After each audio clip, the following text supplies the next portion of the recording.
in La La Land. Right, so we need to bear in mind vulnerability. Now, of course, all schools and colleges will have a way of assessing vulnerability and dealing with that vulnerability, but we're going to have to apply a police system to this, which is threat harm risk. Coming up with a safeguarding plan, we're going to do that in collaboration with the school, the individual concerned, the parents of the individual. This gets tricky. What if the person's 18? They're an adult. What if they're 17? They're an adult. That's interesting. So would they need the parents to be involved? All questions that we explore in our academy program. So, but we do need to collaborate in coming up with that safeguarding plan with the school, partner agencies, and those involved. What else do we need to do? We think from trolling forums and trolling the internet and using ChatGPT Deep Research, really, really useful tool, that there's probably a hate crime involved, or it might be a hate incident. Now, this is going to get really confusing because a lot of forces have just declared, and it's October 25 now, that they're not going to investigate or record hate incidents anymore. So that might confuse you because you'd be scratching your head thinking, yeah, but the police don't deal with that. Remember, College of Policing La La Land. Anything they put in front of you, the police deal with.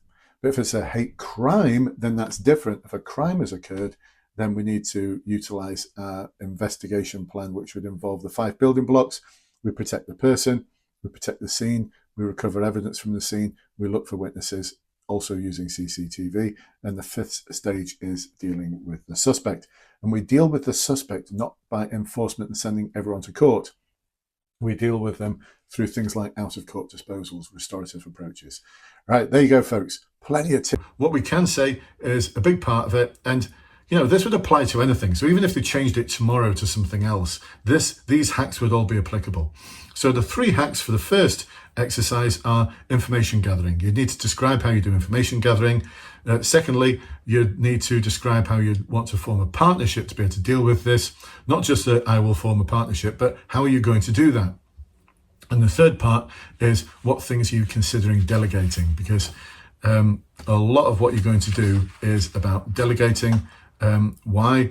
Because one of the competencies you're being assessed against is takes ownership.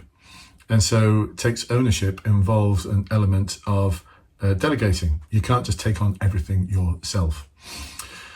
So the second development, 3 things again that you need to talk about is 1, how you go about carrying out an investigation. Now, we're not expecting you to come up with the building blocks of a criminal investigation, nor would we expect you to be aware of that. Actually, you might want to look it up. Now, I've mentioned it, the building blocks of a criminal investigation. If you just Google that, it'll bring up what those building blocks are. So you could look at that, but also offences and also outcomes. So if you're going to investigate this offence, this incident, that we believe an offence has been committed in this incident, but if you're going to investigate it, what's your preferred outcome? So we want to look at that. We want to look at diversity and equality issues, and also understanding difference. So how are you going to enable people to better understand difference in terms of individual, organisational and community needs? And how are we going to maintain that balance? So 3 important things there that we cover with our Academy members. Moving on to the last part of the exercise that we give people. We believe that there's an element of conflict management here. So we introduce everyone to the CUDSAR conflict management model. That stands for confront, understand, define and summarize, seek solutions, assess and monitor, leading to the preferred outcome, the preferred result. Secondly, we think that a big part of it is going to be about you learning as you go along and adapting to an ever-changing set of situations. So when I give you the second and third paper feed, part of the paper feed. Trade Gold. Long and short. Get the Trading 212 app now. Did you know that if you enter your name and a few small details into this website, it brings up all your previous car finance? We believe that part of your answers needs to be around how you're going to adapt to these changing circumstances and how you're going to learn as you go along. And a big part of learning is about seeking advice and guidance. So don't be afraid of talking about, there's the third hack, by the way, for the third section. Don't be afraid of talking about seeking advice and guidance and how you go about doing that. It's an important part of being a police officer. Now, does this link in with our marking guide? Yes, it does. We provide a marking guide where we look at the competencies and values you're being assessed against. And we've come up with what we believe would be an accurate marking guide to enable you to match your answers for our Academy members, as we go through these with our webinars and our one-to-ones, with what would be in the marking guide. And so the competencies and the values you're being assessed against are innovative and open-minded. So that's where the learning and adaptation comes in. Emotional awareness, that's where things like diversity, equality, understanding people's needs comes in. Public service is you actually taking ownership, of this. And that links in with the taking ownership competency, which you're also being assessed against. But a big part of the public service is also about understanding other people's needs and concerns and their views, even if they don't agree with yours. So, and the competencies. So when we give our answer, we need to be thinking about 3 key things. And this is what our client didn't do. They were just sort of rambling and they're all over the place. We need to think about what you're going to do, how you're going to do it, and why you're going to do it. So what is it you're going to do? How are you going to do it? The how is where the big marks are, and why are you going to do it? What's your rationale for doing that thing, taking that course of action? So we need to break it down into those 3 things. This is going to ensure that you hit the marking guide.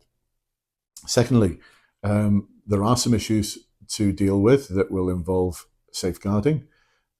Just about anything that they'd give you, they could change the briefing exercise tomorrow, and if it involves people, you'd still have to do some safeguarding. You'd still have to look out for the needs of the individuals concerned, but first of all, you need to work out what those needs are. So we use things like threat, harm, and risk. What is the threat? What is the risk of it happening?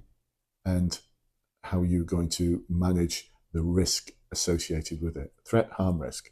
There's more to that as well. There's a whole Thrive thing, but we don't think we need to get too deep into that rabbit hole. Just threat, harm, risk will do. Now, this individual, and doing the practice questions with them, they made one of the really, really big mistakes, which is they talked about everything that they're going to do to address all of the issues. No.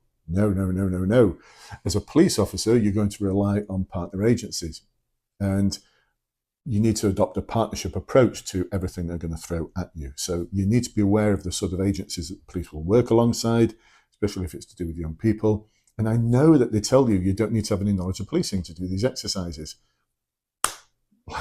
Seriously? These are complex policing exercises, complex policing incidents that they give you.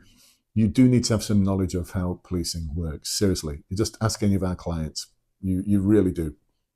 And so here's a bonus for you as well as involving other agencies. We need to ensure that we help prepare the college for the future so that they don't need to call the police in the future. So one of the things we'll be talking about as well is enabling them to develop certain policies and what those policies would involve so that they don't need to involve the police in the future. And this is very practical because, like I said, as a governor, I'm a governor at my kids' school, we'd never involve